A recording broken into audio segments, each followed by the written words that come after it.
Maravilha, hein, pessoal? Bom, com o vídeo de hoje a gente vai trabalhar com um assunto que envolve a diluição das soluções. É uma extensão daquilo que a gente já vinha vendo, que era o estudo do cálculo de concentração das soluções, só que agora numa situação específica. Esse assunto, ele está aparecendo na última aula da apostila 5, na aula 12 da apostila 5, página 229, e na primeira aula da apostila 6, aula 13, na página 238. Então, a gente termina uma apostila começando a outra já. Tá joia? É o mesmo assunto, a gente no próximo vídeo, inclusive, vai resolver os exercícios tanto da aula 12 da apostila 5, quanto da aula 13 da apostila 6, tá bom? Mas vamos lá. O que é uma diluição? Está aqui a definição simples. A diluição consiste em adicionar solvente a uma solução sem modificar a quantidade de soluto. Vamos traduzir isso a palavras mais comuns do dia a dia. Você vai pegar uma solução, ou seja, já tem água e alguma coisa dissolvida lá, tem o soluto e o solvente, e você vai adicionar apenas água ao sistema, água pura. Não vai alterar a quantidade de soluto que você tem no sistema. Então você tinha uma solução água e sal, e você achou que ela estava muito concentrada, então você colocou mais água. Isso é diluir, adicionar solvente. Então é o que eu estou fazendo aqui. Eu tenho uma solução inicial, que tem a sua quantidade lá de soluto disperso, eu adiciono apenas o solvente, a água, eu continuo tendo a mesma quantidade de soluto, só que dispersa num volume maior, ou seja, menos concentrada. Quais são os reflexos de uma diluição? Em uma diluição, a quantidade de solvente, a massa de solvente aumenta, consequentemente a massa da solução aumenta. E a gente percebe isso pelo volume, pelo aumento do volume. Quando eu tinha um copinho com água e sal, tinha um certo volume, quando eu adicionei água, o volume ficou maior. Então, isso que acontece. Ah, mas isso tá óbvio, né, professor? Tá, só que além disso, a gente percebe que a concentração diminui. A figura mostra que antes você tinha essa quantidade de soluto diluídas em um volume pequeno aqui, ó, um espaço pequeno de solução. Depois que você adicionou água, você tem a mesma quantidade de solutos, só que dispersos numa área maior, ou seja, ficou menos concentrado. Então, ao passo que o volume aumenta, do mesmo jeito que o volume aumenta, a concentração diminui. E nós vamos provar matematicamente que a relação entre o volume e a concentração é proporcional, só que é inversamente proporcional. Se uma dobra, a outra divide por 2. Então, se o volume fica o dobro, a concentração fica a metade, tá? Então é proporcional, só que inverso. Beleza? Então, como resultado, a concentração da solução diminui, tá bom? Isso tudo só foi possível porque eu mexi apenas no solvente. Então agora eu tenho mais solvente disponível para a mesma quantidade de soluto. Então ficou menos concentrado, tá bom? Maravilha? Beleza. Vamos avançando aí, ó.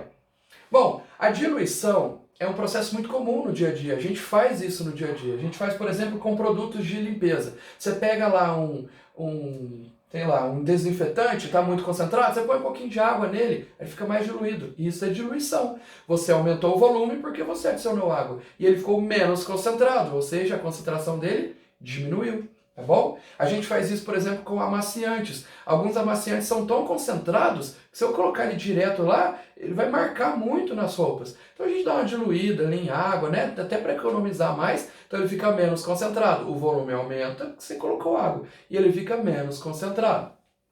E em sucos, esses sucos de saquinho, né? Ou mesmo aqueles concentrados, você tem que adicionar água, porque senão ele não dissolve, muito menos dilui. Então se você pegar aqueles sucos concentrados líquidos e tomar direto, você vai achar muito forte. Inclusive na embalagem vem indicando qual é a quantidade de água que você tem que colocar para cada parte de suco, para você dar uma diluída nele e adoçar se for o caso, né?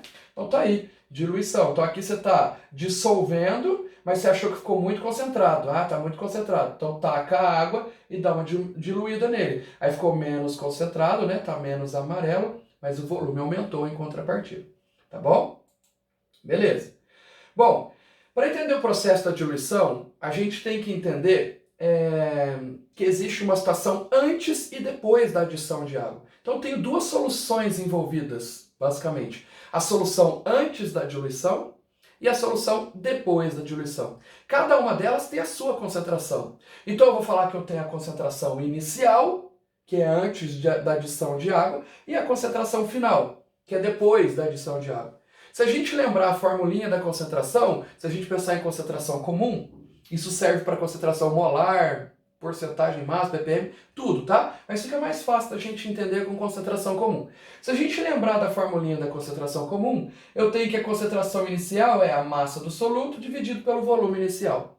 Então, a concentração inicial é massa por volume. Mesma coisa para a final. Concentração final é massa por volume. A gente sabe que a quantidade de soluto permanece a mesma. Tudo que eu tinha de soluto antes, eu tenho depois. Por isso que eu estou chamando o soluto de M1 nas duas equações. Não estou chamando de MI e MF, porque o soluto é o mesmo. Tudo que você tinha de sal antes, você tem depois. A diferença é que antes o sal estava espalhado em pouca água. Depois, a mesma quantidade de sal está espalhada em bastante água. Tudo bem? Então, o que muda é a concentração e o volume, como nós acabamos de discutir. Bom, pensando nisso, eu poderia fazer o seguinte. Como a quantidade de sal, a massa do sal antes, inicial e final é a mesma, eu poderia isolar ela. Então, o volume que está aqui embaixo eu vou passar multiplicando. Então, aqui na equação de cima, massa do soluto vai ser concentração inicial vezes volume inicial. E aqui na de baixo, a massa do soluto, eu vou isolar ela, vai ser concentração final vezes volume inicial, vezes volume final. Como a gente sabe que isso é igual a isso, como a gente sabe que a massa do soluto no início é igual à massa do soluto no final, então eu posso igualar isso com isso. Então, sabendo que a massa do soluto não é alterada, a gente cria essa equação. Concentração inicial vezes volume inicial é igual a concentração final vezes volume final. Essa é a fórmula da diluição. Ela está dizendo que a multiplicação da concentração pelo volume antes da diluição tem que dar o mesmo valor da concentração pelo volume depois da diluição. O que isso significa? Que se você diminuir a concentração, você tem que compensar aumentando o volume, senão o primeiro membro nunca fica igual ao segundo membro. Se você aumentar os dois, aí altera ou elimina a igualdade. Tudo bem? Por isso que concentração e volume são inversamente proporcionais. Quando um diminui a concentração, o outro aumenta, que é a diluição, tá? Beleza. Bom, uma coisa importante. O volume final é o volume inicial mais o volume de água adicionada.